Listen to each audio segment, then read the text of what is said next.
जिस तरीके से हम लोग अपने इस चैप्टर के अंदर आगे बढ़ते जा रहे हैं और एक के बाद एक नए नए टॉपिक को डिस्कस करते जा रहे हैं, उसी प्रकार का ये हमारा आज का एक और नया टॉपिक है। टॉपिक का नाम है फॉरेस्ट ट्रांसफॉर्मेशंस इन जावा। इसमें हम लोग एक जावा बेसिकली एक आइलैंड है, उसी के बारे में हम लोग बात करेंगे जो कि इंडोनेशिया में पड़ता है। ठीक है, मतलब यहाँ पे भी कुछ वैसा ही केस था जंगलों को लेकर जैसा कि हमारे भारत में था, जो कि हम लोग डिस्कस कर चुके हैं। ठीक है, तो इस टॉपिक में बेसिकली हम लोग बात करेंगे जावा के बारे में और ये जानेंगे कि आखिर जावा और इंडिया दोनों का केस किस तरीके से सिमिलर है। मतलब इंडिया का और जावा का केस बहुत हद तक मिलता जुलता है। जिस तरीके से जंगलों के ऊपर अंग्रेजों ने कानून लगाया था इंडिया में, उसी प्रकार का कुछ सिचुएशन हम लोगों को जावा में भी देखने को मिलता है। तो उसी के बारे में हम लोग यहाँ पे डिस्कस करने वाले हैं। चलिए शुरुआत करते हैं। और सबसे पहला पॉइंट है इसमें कि Java is an island in Indonesia. Indonesia में एक छोटा सा आइलैंड है हमारा जिसका नाम है जावा। ठीक है, Java is now famous for rice producing island. पहले भी और आज भी जो है जावा बेसिकली राइस के लिए जाना जाता है। मतलब यहाँ पे चावल का जो खेती है वो बहुत ही अच्छा होता है। ठीक है, बट आज के समय में देखा जाए तो ज़्यादा होता है। But once upon a time it was covered mostly with forest. लेकिन एक समय ऐसा था जब जावा में ज़्यादातर इलाका जो है वो जंगलों से घिरा हुआ था। देखिए, पहले जंगलों से घिरा हुआ था जावा, लेकिन आज के समय में जावा जो जाना जाता है वो बेसिकली चावल के खेती के लिए जाना जाता है, क्योंकि यहाँ पे खेती चावल का आज के समय में बहुत ज़्यादा होता है। लेकिन पहले जो ये जावा था ये ज़्यादातर जंगलों से ही घिरा हुआ रहता था। The colonial power in Indonesia where the Dutch. यहाँ पे यहाँ पे जिन्होंने कब्जा किया जावा के ऊपर वो डच वाले लोग थे। मतलब डच के लोगों ने यहाँ पे कब्जा किया था। और हमारे इंडिया में हम लोग बात करें तो ब्रिटेन, इंग्लैंड, इन सभी लोगों ने हमारे यहाँ पे कब्जा किया था। ठीक है, आगे there were many similarities in the laws of forest control in Indonesia and India. देखो कितना अच्छा बात बोला गया इसमें, जैसा कि हमने आपको पहले भी कहा कि बहुत सारी ऐसी चीज़ें हैं जो इंडिया और इंडोनेशिया में मिलता जुलता है। मतलब जिस प्रकार का नियम कानून अंग्रेजों ने भारत के जंगलों पर लगाया था, उसी प्रकार का कुछ नियम कानून इन्होंने इंडोनेशिया मतलब कि जावा के ऊपर भी इन्होंने कुछ नियम कानून लगाए थे। तो कहने का मतलब यहाँ पे सिंपल सा है कि दोनों में बहुत ज़्यादा सिमिलैरिटी देखने को मिलता है। ठीक है, इंडोनेशिया में भी और जावा में भी, सॉरी इंडोनेशिया और इंडिया में भी। इंडोनेशिया मतलब जावा उसके अंदर ऑटोमेटिकली आ गया। ठीक है, आगे like the Britishers in India Dutch also wanted timber from Java to build ships. जिस तरीके से हमारे इंडिया से अंग्रेज टिम्बर चाहते थे बड़े बड़े जहाज को बनाने के लिए, रेलवे ट्रैक को बिछाने के लिए, उसी प्रकार से डच भी चाहता था टिम्बर। कहाँ से? जावा से। तो दोनों का केस लगभग आपको मिलता जुलता लग रहा है कि नहीं, इंडिया और इंडोनेशिया का, है ना। तो वही बात यहाँ पे लिखा गया है। तो जिस प्रकार से अंग्रेजों को भारत से टिम्बर चाहिए था, उसी प्रकार से डच वाले लोगों को भी इंडोनेशिया से यानी कि जावा से टिम्बर चाहिए था बड़े बड़े शिप्स को बनाने के लिए।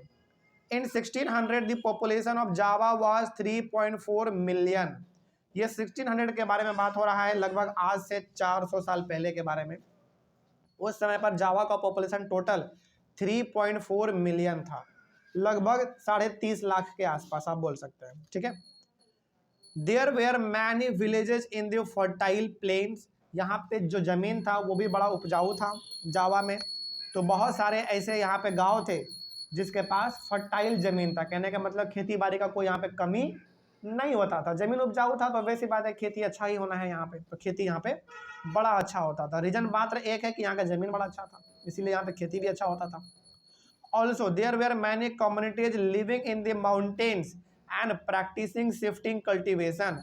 बहुत सारे यहाँ पे अलग अलग प्रकार के लोग थे, आदिवासी लोग भी यहाँ पे बहुत सारे थे जो कि पहाड़ों में रहते थे और शिफ्टिंग कल्टीवेशन को फॉलो करते थे। शिफ्टिंग कल्टीवेशन को हम लोगों ने पहले भी डिस्कस किया है, जिसमें कि लोग अपने ज़मीन को छोड़कर शिफ्ट करते रहते थे। समझ में आ रही है बात? चलिए, इस तरीके से हम लोगों ने यहाँ तक कंप्लीट किया। अगला है, इसी में है हम लोगों का, ये तो हमारा मेन टॉपिक हो गया फॉरेस्ट ट्रांसफॉर्मेशन इन जावा। इसके अंदर छोटा छोटा टॉपिक आपको 4-5 मिलेगा, जिसमें सबसे पहला है the wood cutters of Java. जो लकड़ी काटते थे, मतलब कि जिनका कारोबारी लकड़ी का था, उसका क्या कंडीशन था जावा में, थोड़ा सा इसके बारे में भी डिस्कस कर लिया जाए। ठीक है, the Kalangs of Java were a community of skilled forest cutters and shifting cultivators. समझिएगा ध्यान से, जावा में अलग अलग प्रकार के लोग रहते थे, अलग अलग कम्युनिटी के लोग रहते थे। उसी में से हमारा एक कम्युनिटी था जिनका नाम था कलंग्स। याद रखिएगा इस बात को, ठीक है। जैसे आप इसको ऐसे समझो ना, हमारे भारत में अलग अलग प्रकार के आदिवासी लोग हैं कि नहीं, सब अलग अलग कम्युनिटी से बिलोंग करते हैं। उसी प्रकार से जावा में भी एक कम्युनिटी था जिसका नाम था कलंग्स। ये कम्युनिटी ना बहुत ही ज़्यादा स्किल्डफुल था, मतलब इसके पास बहुत ही अच्छा हुनर था जंगलों को काटने का और शिफ्टिंग कल्टीवेटर, मतलब ये तरीके, मतलब ये शिफ्टिंग कल्टीवेशन भी ये लोग अच्छे तरीके से करते थे, ठीक है। इस बात को ध्यान में रखेंगे आगे। Without their expertise, it would have been difficult to harvest teak for the kings to build their palaces। सोचो, मतलब यदि राजा को भी अपना कुछ महल वहल बनवाना होता था और यदि उसमें लकड़ी का जरूरत पड़ता था तो इनके बिना यह काम अधूरा रहता था। सोचो, इसका मतलब आप यहाँ पे ये साफ समझ सकते हैं कि कलंग वाले जो लोग, कम्युनिटी वाले लोग थे, ये जंगलों को काटने में कितना माहिर थे। मतलब पेड़ को किस एंगल में काटना है, कैसे काटना है, सब इन लोगों को पता था। यहाँ तक कि राजा भी इन लोगों से मदद लेता था। तब जब राजा को अपना महल बनवाना होता था या फिर कोई लकड़ी का काम होता था तो राजा भी इन लोगों से सपोर्ट मांगता था, मदद मांगता था। आगे, when the Dutch began to gain control over the forest, they tried to make the Kalangs work under them। लेकिन जब अंग्रेजों ने अपने कब्जे में लिया इस जंगल को, जावा के पूरे जंगल को, तो अंग्रेजों ने, अंग्रेज का मतलब यहाँ पे डच समझिएगा, ठीक ना, उसको भी हम लोग अंग्रेजी बोल देते हैं।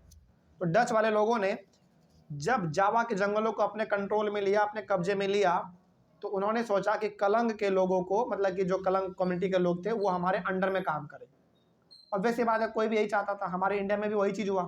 अंग्रेजों ने जब अपने अंडर में जंगल को लिया, उन्होंने क्या सोचा कि इंडिया के लोग हमारे अंडर में काम करेंगे, जो इंडिया के आदिवासी लोग हैं वो सब हमारे अंडर में काम करेंगे। यहाँ पे भी सेम चीज़ हुआ। तो जब डच वाले लोगों ने जावा के जंगलों को अपने कब्जे में लिया तो इन्होंने बोला कितने भी कलंग कम्युनिटी के लोग हैं वो सारे हमारे अंडर में काम करेंगे, मतलब काम करेंगे सिंपली। आगे, in 1770 the Kalangs registered by attacking a Dutch fort at Joana, but the uprising was suppressed. तो इन्होंने अपने हिसाब से थोड़ा बहुत प्रोटेस्ट भी किया था इन्होंने। देखो यहाँ पे साफ लिखा हुआ है, the Kalangs registered by attacking a Dutch fort at Joana. Joana एक जगह इंडोनेशिया में पड़ता है। वहाँ पे एक डच के किले पे, मतलब कि वहाँ पे डच के ऑफिसर लोग रहते थे, उस किले पे इन लोगों ने हमला किया, लेकिन इस हमले को दबा दिया गया। कहने का मतलब इनको कुछ खास सक्सेस वहाँ पे देखने को नहीं मिला। समझ में आ रही है बात? चलिए, इस तरीके से हमारा ये वाला भी टॉपिक कंप्लीट होता है। यहाँ पे आप ये साफ देख पा रहे होंगे, एक चीज़ तो इससे साफ क्लियर होता है कि ये जो जावा है, पहली बात तो ये एक आइलैंड है जो कि इंडोनेशिया में पड़ता है। यहाँ के भी लोग डच के पहुंचने से पहले यहाँ के भी लोग एकदम खुशहाली का जीवन जीते थे, एकदम बहुत अच्छे तरीके से जंगलों से फल फूल साग सब्जी जो था इकट्ठा करना, अपना जीवन चलाना, घर परिवार लेके आगे बढ़ना, बहुत अच्छी तरीके से ये लोग करते थे। लेकिन जब से डच वाले लोगों ने अपने कब्जे में लिया जंगलों को, इनका जीना बड़ा मुश्किल हो गया। और इनमें भी सबसे ज़्यादा यदि सब किसी को समस्या का सामना करना पड़ा तो वो कलंग कम्युनिटी के लोगों को करना पड़ा। समझ में आ रही है बात? क्योंकि ज़्यादातर पॉपुलेशन यहाँ पे कलंग कम्युनिटी का ही लोगों का था, कलंग कम्युनिटी के लोगों का संख्या ज़्यादा था। और इन लोगों को इसलिए ज़्यादा समस्या का सामना करना पड़ा क्योंकि ये लोग पूरी तरीके से जंगलों पर ही डिपेंड रहते थे और ये लोग जंगलों को काटने में बड़ा माहिर थे। यहाँ पे साफ लिखा हुआ है कि यहाँ तक कि राजा को भी इनका ज़रूरत पड़ता था। जब अपने महल में कुछ लकड़ी का काम हो या फिर कुछ भी काम होता था तो राजा भी इनसे मदद लेता था। तो ये बहुत बड़ी बात है ना। चलिए, तो कहीं ना कहीं हम लोग कह सकते हैं कि इंडोनेशिया में जो आपका ये जावा है जो कि एक आइलैंड है, इसका केस भी इंडिया से थोड़ा बहुत तो मिलता जुलता है ही, ठीक है। उसके बाद है डच साइंटिफिक फॉरेस्ट्री। चले, इसमें भी क्या लिखा हुआ जरा देखा जाए, बड़ा इंपॉर्टेंट है ये भी पॉइंट, ध्यान से समझिएगा।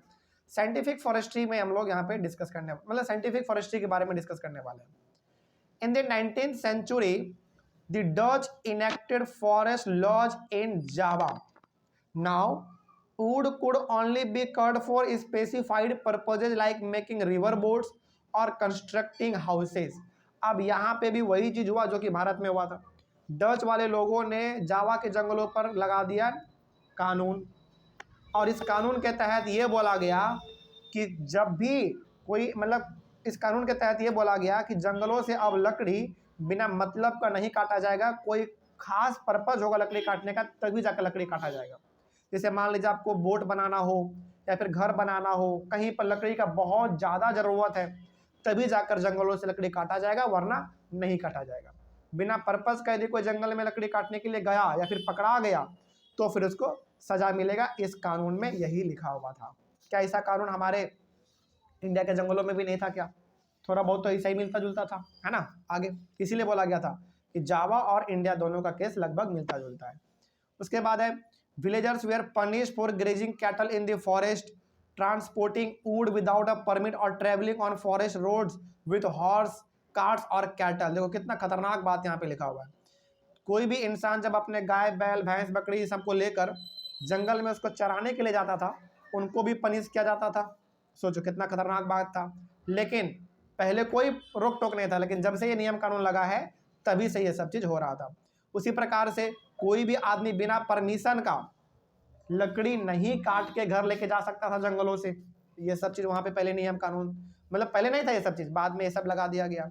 यहाँ तक कि यदि कोई जंगल के सड़कों से पास भी हो रहा है, यदि अपने घोड़े को लेकर या फिर अपने जानवरों को लेकर, उसको भी पीटा जाता था।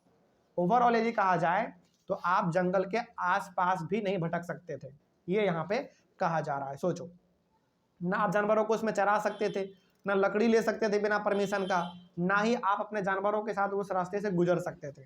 तो बहुत खतरनाक नियम कानून इन्होंने लगा दिया था। Like India forest service is also introduced in Java. India में भी फॉरेस्ट सर्विस लॉन्च किया गया था अंग्रेजों के द्वारा। फॉरेस्ट सर्विस में एक्चुअली जॉब मिलता था, लोगों को नौकरी मिलता था, और नौकरी भी किसी का होता था, जंगलों को लेकर के। जंगलों को आपको देखभाल करना है, जंगलों को किसी प्रकार का कोई नुकसान ना पहुंचा दे। तो कहने का मतलब जिस प्रकार से इंडिया में फॉरेस्ट सर्विस लागू हुआ था, लॉन्च हुआ था, उसी प्रकार से जावा में भी फॉरेस्ट सर्विस लागू किया गया ताकि जंगलों के ऊपर निगरानी किया जा सके। In 1882 2,80,000 sleepers were exported from Java alone. देखो कितना बड़ा बात यहाँ पे कहा गया है। और हमने आपको क्या बोला था, स्लीपर का मतलब? स्लीपर का मतलब वही लकड़ी का बड़ा बड़ा टुकड़ा जो कि रेल के पटरी के बीच में लगाया जाता है। हालांकि आज आप देखेंगे तो वो सीमेंट का बना होता है ना, सीमेंट बालू ये सब का बना हुआ रहता है। लेकिन पहले के समय में दो पटरी के बीच में जो लकड़ी, मतलब जो आज के जमाने में आप सीमेंट देखते हैं बना हुआ, वो पहले लकड़ी का हुआ करता था। तो 1882 में 2,80,000 वैसे लकड़ी प्रोड्यूस किए गए केवल अकेला जावा से। सोचिए बहुत बड़ा बात था। तो आप इमेजिन करो कि कितने बड़े लेवल पे पेड़ को काटा गया होगा, बहुत खतरनाक तरीके से काटा गया। आगे, the Dutch first imposed rents on land being cultivated in the forest and then free some villages from these rents if they worked collectively to provide free labor and buffaloes for cutting and transporting timber। देखो पहले क्या था ना, ये important point है, इसको ध्यान से समझिएगा। पहले क्या था, अंग्रेजों मतलब कि डच वाले लोगों ने जमीन से वो लोग रेंट लेते थे। कहने का मतलब हुआ यदि आपके पास जमीन है तो जमीन का आपको रेंट देना पड़ेगा। लेकिन अब इन्होंने क्या बोला, अब इन्होंने बोला कि आपके पास जो जमीन है ना उसका आपको रेंट नहीं देना है, लेकिन उसके बदले में आपको हमारे लिए फ्री में काम करना है। काम क्या करना है? लकड़ी काटना है, लकड़ी को इधर से उधर लेके जाना है। यहाँ पे साथ ही साथ आपके पास जो भैंस है या फिर जो भी घोड़ा ये सब है, कुछ भी जो है वो हमको देना पड़ेगा ताकि हम अपने लकड़ियों को यहाँ से उठा के वहाँ लेके जा सके। तो यहाँ पे देखो इस तरीके से देखा जाए तो डच वाले लोग जो है ना चाल चल रहे हैं, मतलब ये साफ बोल रहे हैं कि आपको अपने जमीन का रेंट नहीं देना है, लेकिन बदले में आपको हमारे लिए फ्री में काम करना है। अपने जानवरों को हमारे लिए काम पे लगाना है। जानवर क्या काम करेगा? लकड़ी ढोने का काम करेगा, उठाने का, यहाँ से वहाँ लेके जाएगा। समझ आ रही है बात? ये सब चीज़ वहाँ पे चल रहा था। तो कहने का मतलब यहाँ, हाँ इंडिया में भी था ना, इंडिया में भी हम लोगों ने पढ़ा, इंडिया में भी था। जैसे इंडिया में क्या था कि मान लीजिए आपको लकड़ियों का इस्तेमाल करना है, मतलब यदि आप चाहते हैं कि हमको जंगल से कुछ लकड़ी चाहिए तो अंग्रेजों के लिए आप काम कर दो, कुछ आपको लकड़ी मिल जाता था फ्री में, है ना। तो ये सब चीज़ था। तो बहुत हद तक जो केस है वो इंडिया से इसका मिलता जुलता है केस है। This system was known as the blond digestion system. Blond digestion system, ये इस सिस्टम को नाम दिया गया है। ठीक है, मतलब ब्लॉन्स डाइजेशन सिस्टम जो था, इसमें बेसिकली ये बोला गया है कि यदि आपको ज़मीन का रेंट नहीं देना है तो आपको हमारे लिए काम करना पड़ेगा। वो काम क्या करना है? फ्री में हमारे लिए काम करो, और काम ये करना है कि जंगल में जाके लकड़ी काट दो हमारे लिए, अपने भैंस को घोड़े को हमारे लिए काम पे लगा दो, लकड़ी इधर से उधर लेकर जाएगा। इसी सिस्टम को कहा गया है ब्लॉन्स डाइजेशन सिस्टम, जो भी आप बोल लो, थोड़ा वर्ड बड़ा है लेकिन प्रोनाउंस करेंगे तो आ जाएगा, ठीक है। आगे, later villagers were given small wages but their right to cultivate forest land was restricted. बाद में थोड़ा बहुत इन्होंने ये भी कोशिश किया था कि जो विलेजर्स हैं, मतलब जो गांव के लोग हमारे लिए काम कर रहे हैं, उनको थोड़ा बहुत पेमेंट दे दो। फ्री में काम करवाना इनको ठीक नहीं लगा होगा, तो इन्होंने थोड़ा बहुत उनको पेमेंट दिया, लेकिन जंगलों में खेती करने का अधिकार इनको नहीं मिला। मतलब जंगल में जाके आप खेती वोती कर लेंगे, ये परमिशन नहीं दिया गया, ठीक है। पेमेंट भले दे दिया गया, लेकिन खेती करने का अधिकार इनको जंगल में नहीं दिया गया, ठीक है। तो ये केस था हमारा जावा का। हालांकि अभी हम लोग पूरा का पूरा जावा के बारे में ही पढ़ेंगे पूरा। अगला टॉपिक हमारा होगा समिन्स चैलेंज। ये क्या था, इसको हम लोग अपने अगले क्लास में डिस्कस करेंगे। तो मिलते हैं हम लोग अपने अगले क्लास में। Thank you very much.